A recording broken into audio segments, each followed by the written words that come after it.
C. Joseph Vijay எனும் நான்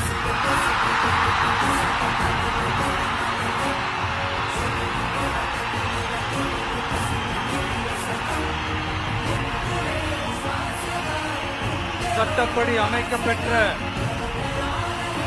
இந்திய அரசியல் அமைப்பின்பால் உண்மையான நம்பிக்கையும் மாறா பற்றும் கொண்டிருப்பேன் என்றும்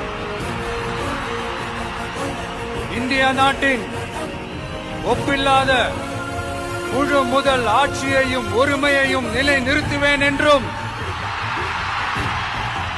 தமிழ்நாட்டு அரசின் முதலமைச்சராக உண்மையாகவும் உளச்சான்றின்படியும் என் கடமைகளை நிறைவேற்றுவேன் என்றும்